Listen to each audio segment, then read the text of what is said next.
Late. 3, 4, 5. The store has a way of making time meaningless. Every minute drags until it all blurs into one long, endless night. I leaned against the counter, magazine in hand, trying desperately to stay awake. My eyes scanned the pages, but my brain wasn't absorbing the words. The lights above flickered justito. My reflection in the glass looked tired, hollow. And then, there was a sound. I jumped. My heart skipped. A man walked in. At first, I barely noticed him. Just another late-night customer. He was tall, broad shoulders, steady stride, but then my eyes adjusted, and I saw the blood. Not just a little smear.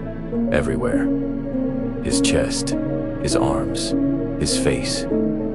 Drenched. The red glistened under the harsh fluorescent lights like something unnatural. I froze. But it wasn't the blood that made my stomach twist. It was his eyes. Empty. Hollow. Like someone had scraped out every trace of humanity. And yet, he smiled. Don't worry. It's not my blood.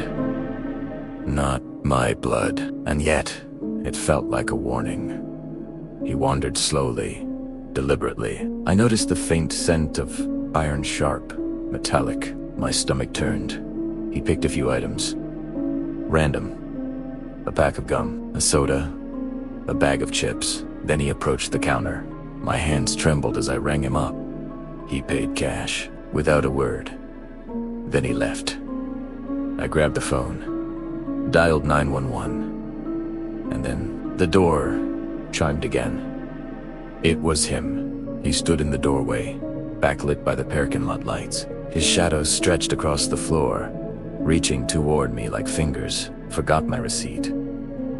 His voice was casual. Too casual. I held it out to him, arm extended as far as it would go. He walked forward slowly. I could see the blood caked under his nails. Fresh, recent, thanks. He smiled again. That same empty smile. Then he turned and walked out. I watched through the glass as he climbed into a silver sedan and disappeared into the night. My thumb found the call button. 911. What's your emergency? I need to report something. A man just came into my store covered in blood. He said it wasn't his blood. 2 uniformed officers pushed through the door. One older, one fresh-faced. I'm Officer Martinez. You called about the individual covered in blood. He was here 15 minutes ago. Covered in blood. Head to toe. Said it wasn't his. Bought some stuff and left. Then came back for his receipt. Did he threaten you? No. That's the weird part. He was calm. Too calm. All units, we have a report of a home invasion, an assault on Maple Drive. Victim en route to hospital with multiple stab wounds. Suspect described as white male, 30s, 6 feet, athletic build. Last seen fleeing in a silver sedan. Maple Drive was 3 miles from here. The description hung in the air between us, like smoke. Jesus. Within minutes, the parking lot transformed. More cruisers, a detective sedan, a crime scene van, yellow tape everywhere. Detective Ramirez introduced himself. Tired eyes. Tell me everything. Every detail. So I did. The blood, the empty eyes, the casual shopping, how he came back for his receipt. Crime scene techs bagged the cash, dusted for fingerprints. The victim fought back hard. When he came in here, was there any sign of defensive wounds? I couldn't see clearly under all the blood. We'll need you at the station tomorrow. Sketch artist. Get a composite image. By the time they finished, the sky was lightning, that pre-dawn gray. I drove home on autopilot, fed my cat, Shadow. Collapsed on my couch. Everything was exactly as I'd left it 8 hours ago. Normal. Everything was normal, except nothing felt normal anymore. Sorry to wake you, but I thought you'd want to know. We picked him up. You did. When? Traffic stop on Route 14. Still had blood on his clothes. Come as could be. Just like you described, my stomach turned. And the woman from Maple Drive, she made it through surgery. She's going to be okay. Thanks to you, we got him off the streets. The word should have brought relief. Instead, I just felt numb. The sketch artist was a woman named Lisa. We worked for an hour, building his face piece by piece. When she turned the tablet around, my breath caught. There he was. That's him. We're about to do the lineup. You up for it? 5 men stood under harsh lights, all roughly the same height and build. But I knew him immediately. Number 3. Perfect posture. Expressionless. That same eerie calm. Number 3. You're sure. Positive. That's him. Just before he exited, he turned and looked directly at the glass. Directly at me. He couldn't see me. I knew that, but it felt like those empty eyes were boring straight through. And then he smiled. I left with a business card for a therapist and instructions to call if I remembered anything else. I didn't go home. I drove to Maple Drive instead, to the house where it happened. A woman sat on the porch next door. When I told her who I was, her expression softened. Sarah told me about you. Said if you hadn't called when you did. She's my goddaughter. I've known her since she was born. We stood there crying in the middle of the street. She told me Sarah was a kindergarten teacher, just got engaged, loved gardening and rescue dogs. She made her real, not just a victim, but a person with a future that had almost been stolen. The rest of the week passed in a blur. I didn't leave my apartment much. The news ran the story for 3 days before moving on. When I went back to work, everything was different. New cameras.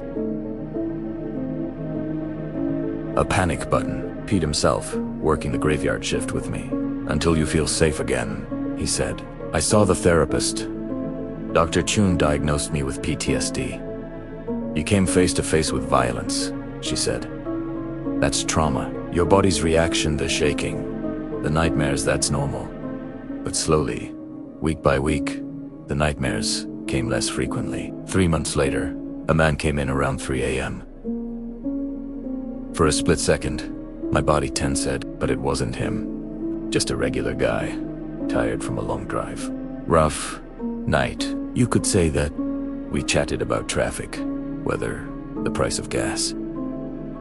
Normal conversation. After he left, I stood behind the counter and looked around. The same fluorescent lights. The same shelves. The same floor. But I was different. I'd learned how thin the wall is between ordinary life and horror. How quickly everything can change. But I'd also learned that ordinary people can make extraordinary differences. That paying attention matters. That calling for help matters. Sarah was alive because I'd noticed. Because I'd cared. Because I'd acted. The night stretched ahead, long and uncertain. But I wasn't afraid anymore. Or rather, I was afraid. But I understood that fear and courage aren't opposites. Courage is being afraid and still showing up. My phone buzzed. Dr. Chun, checking in. How are you doing tonight? I looked around the empty store, thought about Sarah, recovering, going back to her classroom. I'm doing okay. 1 hour at a time. Another customer walked in, looking for milk. I smiled, rang her up, wished her a good night. Normal, mundane, beautiful in its order. Outside, the night pressed against the glass doors, and I was still here, still standing, still witnessing, still surviving. The night shift wasn't over yet, but I would make it through to dawn. Primera olwa, easy, di. Part 2. The night wasn't over. Something was still watching. Months. That's how long it had been since that night. Since the blood. Since the empty eyes. 3 months. And I was still here. Still working the same shift. People asked why I didn't quit. I told them I needed the money, but that wasn't the whole truth. The real reason. I was waiting. Something in my gut told me it wasn't over. It was 3:27 a.m. when he walked in. Not the man from before. Someone different. Someone worse. The suit was the first thing I noticed. Dark, gray, perfectly tailored. In a place like Pete's 24-hour, at 3:27 in the morning, it was completely wrong. He didn't answer, just walked straight to the counter, straight to me. The photograph landed between us like a bomb. It was him, the man from 3 months ago, smiling that same empty smile. Have you ever seen this person before? No, I've never seen him. Are you certain? I'm certain. Interesting. I thought it was over. My hand reached for my phone. I know you're lying. The door closed, and I was alone again. But everything had changed. Alex, you're gripping the armrest pretty hard. What are you feeling? I don't know if I'm being paranoid or if something's actually wrong. Tell me what happened. A man came into the store 4 nights ago. Expensive suit. He showed me a photograph of him, the one from before. And what did you say? I lied. I said no. Why? Because something was wrong. If he was a cop, he would have identified himself, but he didn't.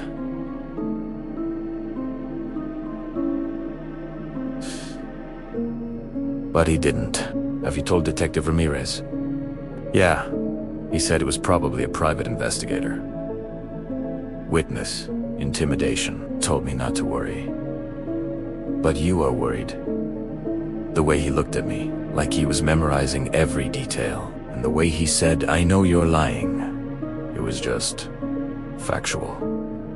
Alex, consider the possibility that this anxiety is coming from inside. Your brain is primed to see danger everywhere after what you experienced. You think I'm making this up?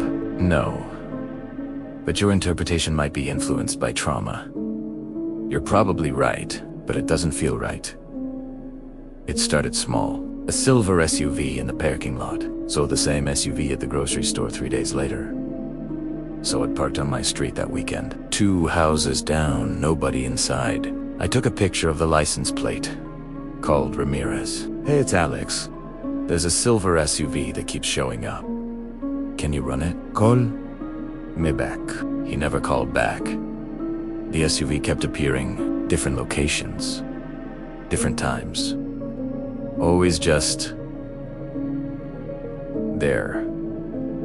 Just watching. Week 3 of the SUV sightings. I'd started to convince myself Dr. Chun was right. Paranoia.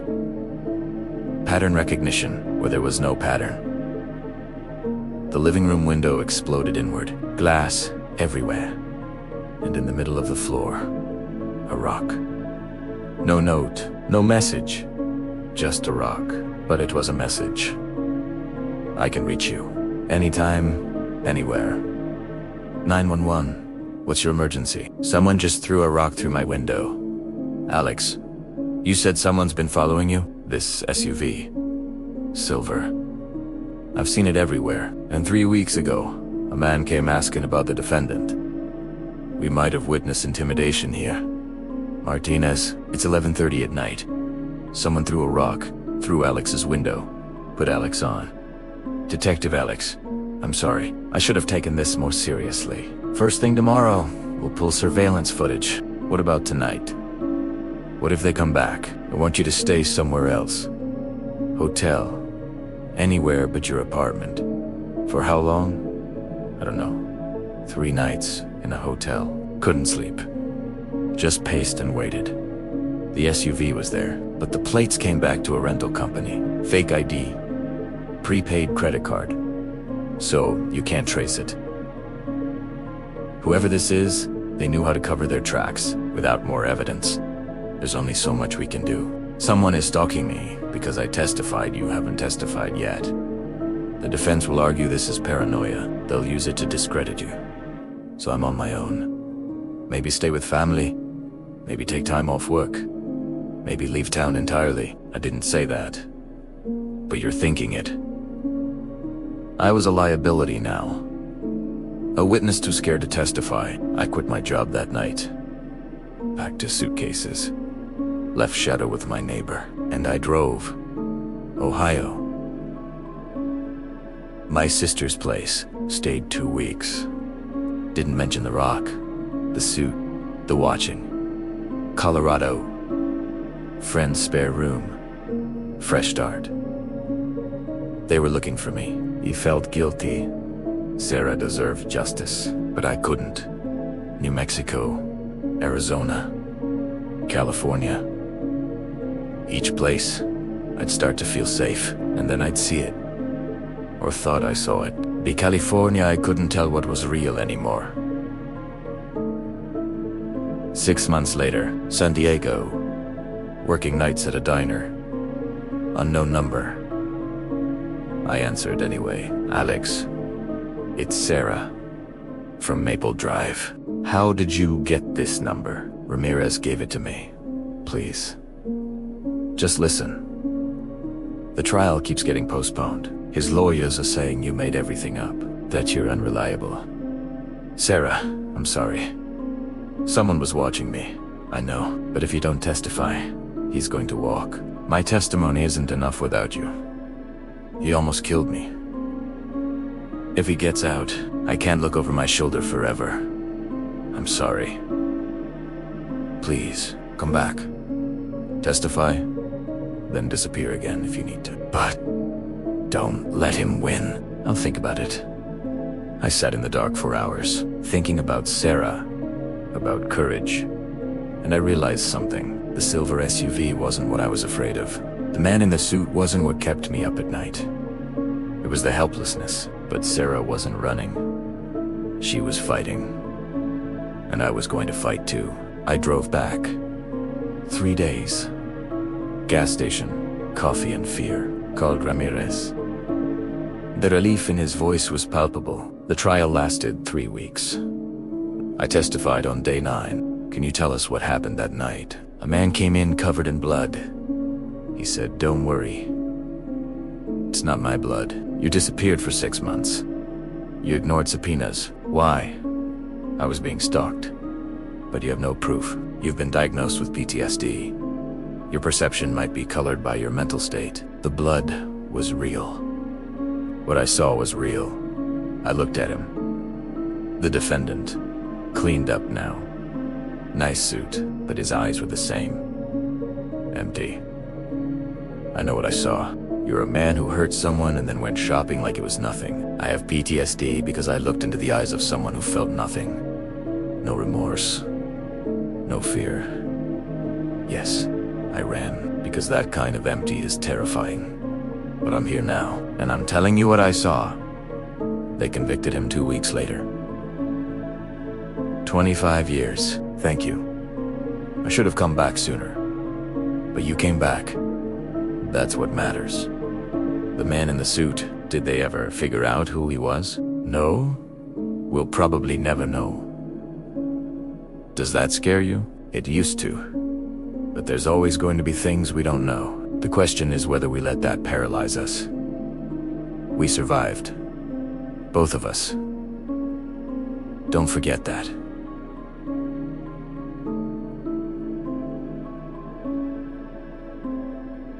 Six months later, different town, different job. I work at a hospital now, helping people who come in scared. Got shadowed back, still see Dr. Chun. The nightmares come less frequently now. I told her to have fun.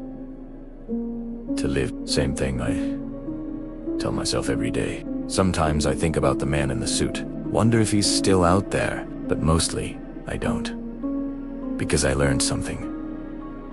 Fear is a choice. Not the first rush, that's biology, but what we do with it after, that's a choice. We can let it control us, or we can acknowledge it and decide to live anyway. And if the man in the suit is out there, listening, I'm not afraid anymore. You wanted me broken, but I'm still here, and I'll still be here. Tomorrow, and the next day, and the next. Subject returned, testimony completed, conviction secured, and our arrangement fulfilled. As promised, Gurusens are untidy. They believe they won. And what do you believe? Some stories never really end. They just pause. Then we'll wait. Patience is a virtue. Part 3. Some nights don't end, they follow you home. This last thing happened about 8 months ago. I haven't told many people about it, not because I don't remember, but because some memories don't stay still. They move.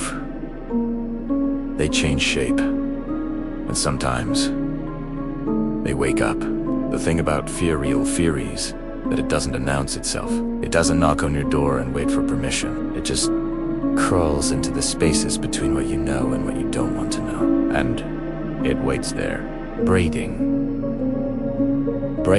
acti, the drive.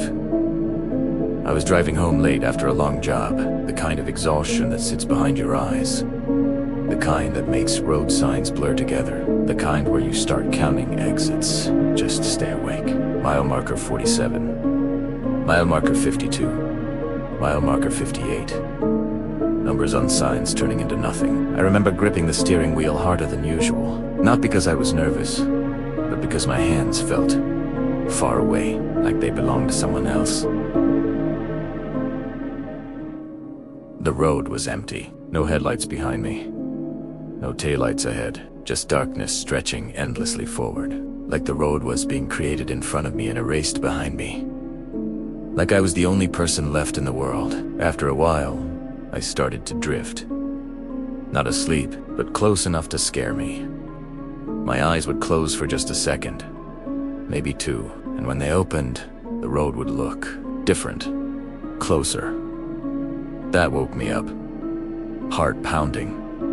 Hands gripping tighter. I needed to stop. So when I saw the gas station lights in the distance, faint, flickering, almost like a mirage, I took the exit without thinking. Act 2. The gas station. The place looked abandoned, one pump flickering, that irregular strobe that makes your eyes hurt. Windows dark. No cars in the lot, no attendant visible inside. There was a sign, one of those old ones with letters you can change, but half the letters were missing. It read, O-N, open, broken. I didn't know.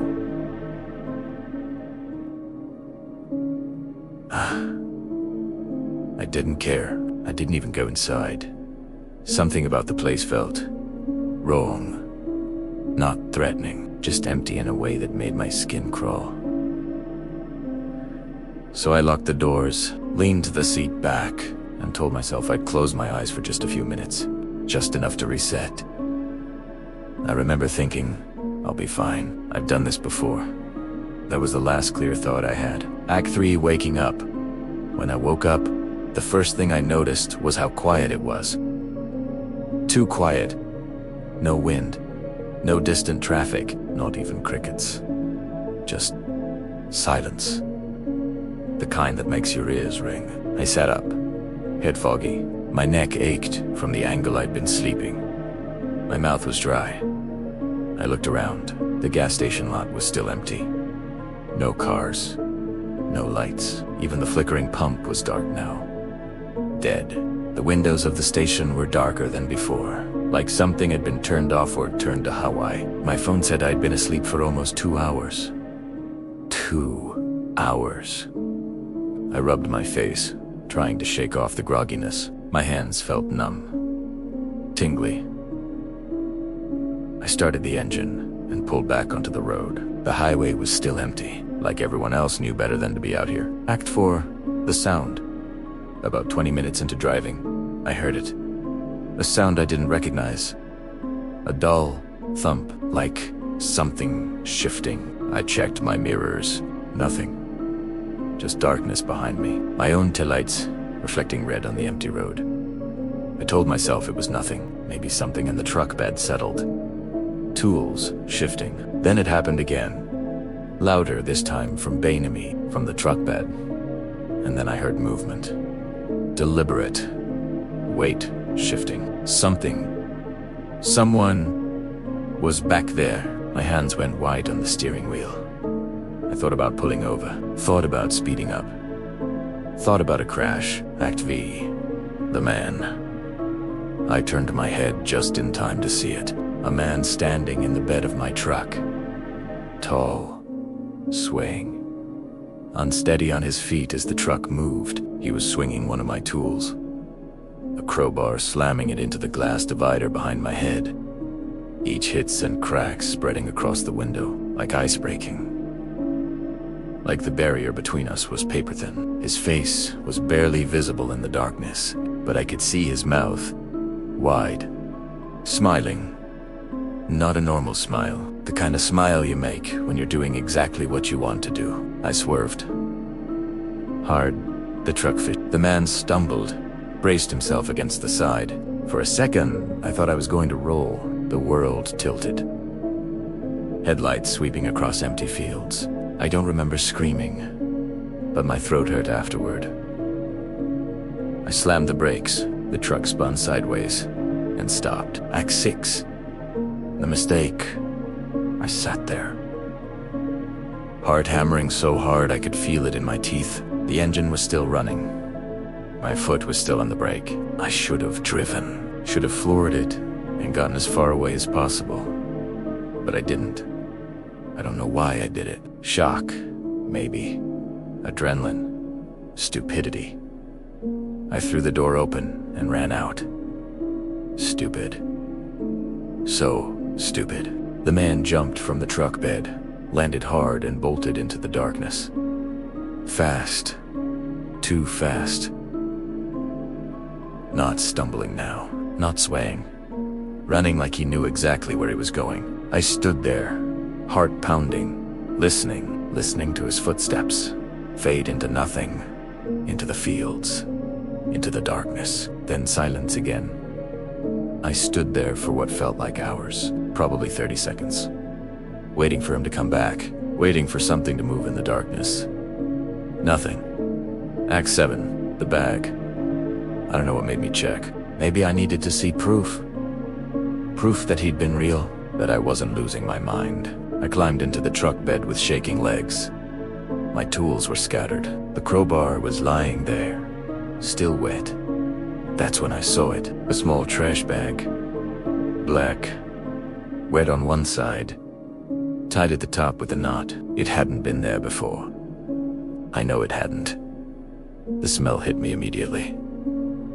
Sweet. Rotten. Metallic. Wrong. The kind of smell that makes your stomach turn. The kind you taste at the back of your throat. I didn't open it. Didn't even think about it. Every instinct in my body screamed at me to get away from it. I grabbed it and threw it into the woods beside the road. Far as I could. Didn't watch where it landed. Didn't want to know. Act 8. The blood. I climbed back into the cab. Sat there, breathing hard. The glass behind me was shattered. A hole in the center, where the crowbar had almost broken through. I could feel the night air coming in. Cold. That's when I looked down. My hands. They were red. Sticky. I stared at them, trying to understand. The smell was still on me. On my hands. On my clothes. In my nose. I wiped my hands on my jeans, over and over, but I could still feel it. Wet. Warm. Wrong. I started the engine and drove. Fast. Act silence. I never called the police. I thought about it. Pulled out my phone twice. But I didn't know what I would say. That a man hid in my truck while I slept. That he left something behind. That I didn't check what it was. That I threw it into the woods. What would they find? What would they ask? Why didn't I look? Why didn't I stay? Why did I throw it away? By the time I got home, the sky was starting to lighten, that pale gray before sunrise. The world looked normal. Cars, starting people, leaving for work. Dogs barking. Normal. I showered until the water ran cold. Scrubbed my hands until they were raw. But I could still smell it. I threw my clothes away, took them straight to the outside bin, didn't even put them with the regular trash.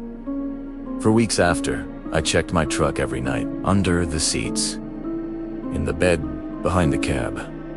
Nothing was ever there. Act X. The aftermath. Months passed. Life returned to normal. Or close enough. I stopped checking the truck every night. Stopped jumping at sounds behind me. Started sleeping again. Sort of. But sometimes, when I drive at night, I swear I hear it. That thump. That shifting weight. I check the mirror.